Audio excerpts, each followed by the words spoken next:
Hi friends, welcome to Panchatantra stories. నేను మీ పవన్ కుమార్ పెంటు. సత్యమేవ జయతేకు స్వాగతం. ఈరోజు కథనం .4875. అవును, ఇది ఖచ్చితంగా దేశంలోని ప్రజలందరికీ తెలియాలి. ముఖ్యంగా చిన్నపిల్లలకి ఖచ్చితంగా తెలియాలి. దేశం కోసం ప్రాణాలు ఇస్తున్నటువంటి వీరుల గురించి ఖచ్చితంగా అందరం తెలుసుకోవాల్సిన అవసరం ఉంది. కథనంలోకి వెళ్ళిపోదాం. కార్గిల్ యుద్ధ గమనాన్ని మార్చిన ఆ డెత్ ట్రాప్ కెప్టెన్ బాత్రా ఆఖరి పోరాటం ఇది. కార్గిల్ యుద్ధ చరిత్రను కేవలం గెలుపు ఓటముల కోణంలో చూస్తే సరిపోదు. అది నిలువుగా ఉండే మంచుకొండలపై ప్రకృతి నియమాలను సవాలు చేస్తూ మన సైనికులు సాగించిన అసాధ్యమైన పోరాటం. అందులోనూ .4875 శిఖరాన్ని తిరిగి స్వాధీనం చేసుకోవడం అనేది కేవలం ఒక గెలుపు కాదు. భారత సైనిక వ్యూహంలోనే అత్యంత రక్తాశ్రువులతో లిఖించబడినటువంటి అధ్యాయం అది. సముద్ర మట్టానికి దాదాపు 16,000 అడుగుల ఎత్తులో ఉన్న ఈ ఒక్క కొండ ఇటు ద్రాస్ సెక్టార్ను, అటు నేషనల్ హైవే 1ను నియంత్రించే వ్యూహాత్మకమైన కేంద్రం. పాకిస్తాన్ సైన్యం ఈ శిఖరంపై కూర్చొని కింద ఉన్న భారతీయ సైనిక కాన్వాయిలపై నేరుగా దాడులు చేస్తూ మన దేశానికి ఊపిరాడకుండా చేసింది. ఆ సమయంలో .4875 చేజారడం అంటే లడఖ్ ప్రాంతానికి భారత కనెక్షన్ కట్ అయిపోవడమే. అందుకే దీన్ని తిరిగి స్వాధీనం చేసుకోవడం ఇండియన్ ఆర్మీకి జీవన్ మరణ సమస్యగా మారింది. శత్రువు కొండపై నిర్మించుకున్న కాంక్రీట్ బంకర్లలో సురక్షితంగా కూర్చొని కింద కొండ ఎక్కుతున్నటువంటి మన సైనికులపై మిషన్ గన్లతో బుల్లెట్ల వర్షం కురిపిస్తున్నాడు. నిటారుగా ఉన్న ఆ మంచు కొండపై శత్రువుకు ఎదురెళ్లడం అంటే ఆత్మహత్యతోనే సమానం. జూలై మొదటి వారంలో 13 జేఏకే రైఫిల్స్ ఈ అసాధ్యమైన మిషన్ను తన భుజాలపై వేసుకుంది. అప్పటికే తీవ్రమైన జ్వరంతో బలహీనమైన శరీరంతో ఉన్న కెప్టెన్ విక్రమ్ బత్రా తన తోటి సైనికులు అక్కడ ప్రాణాలు కోల్పోతున్నారని తెలిసి విశ్రాంతిని తిరస్కరించి తనే స్వయంగా ఈ ఆపరేషన్లో ముందుండి నడపాలని నిర్ణయించుకున్నాడు. జూలై 7, 1999 అర్ధరాత్రి వేళ -డిగ్రీల చలిలో కాళ్ళు చేతులు గడ్డకట్టుకుపోతున్న శత్రువుల కంటికి చిక్కకుండా నిశ్శబ్దంగా నిలువు కొండను ఎక్కడం ప్రారంభించింది బత్రా టీం. ఆ పాయింట్ను చేరుకోవడమే ఒక అద్భుతమైతే అక్కడ శత్రువుతో తలపడడం ఒక నరకం. ఏ రకమైన కవచం లేని ఆ ఓపెన్ టాప్ రీజియన్లో శత్రువుల స్నైపర్లు ప్రతి అడుగును టార్గెట్ చేస్తున్నారు. ఆ కటిక చీకట్లో కేవలం తుపాకీ గుళ్ళ వెలుతురులోనే కెప్టెన్ బత్రా సింహంలా శత్రువుల బంకర్లపైకి దూకాడు.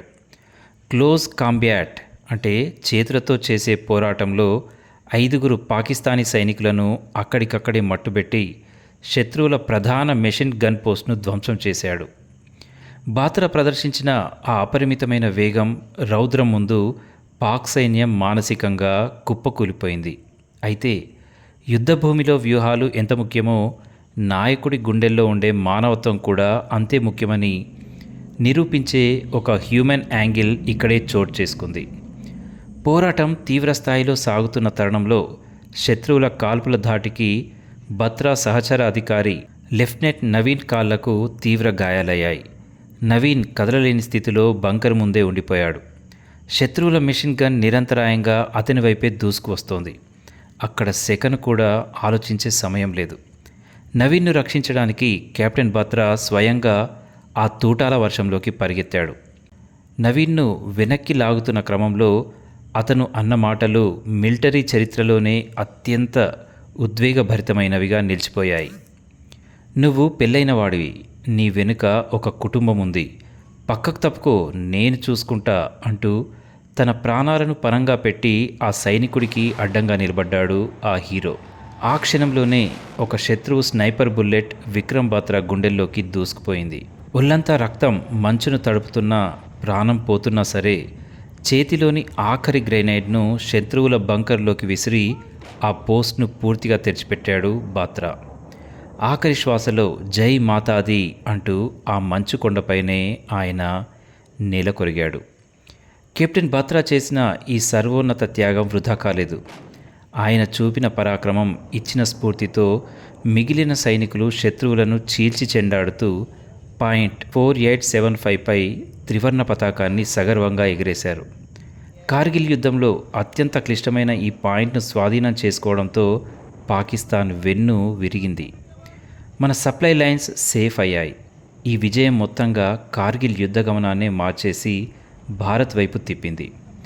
మాతృభూమి కోసం, తోటి సైనికుడి ప్రాణం కోసం 24 ఏళ్ల ప్రాయంలోనే కెప్టెన్ బత్రా చేసిన ఈ వీర మరణానికి గాను భారత ప్రభుత్వం అతనికి అత్యున్నత సైనిక పురస్కారం పరమ వీర చక్రాను ప్రకటించింది. నేడు .4875 శిఖరాన్ని ఇండియన్ ఆర్మీ గౌరవ సూచకంగా బాత్రా టాప్ అని పిలుస్తోంది.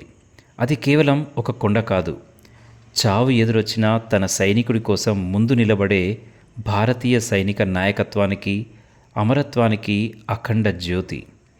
సరిహద్దుల్లో ఒక సైనికుడు ప్రాణాలు వదిలినప్పుడు కేవలం ఒక దేహం మాత్రమే నేల కొరుగుతుంది.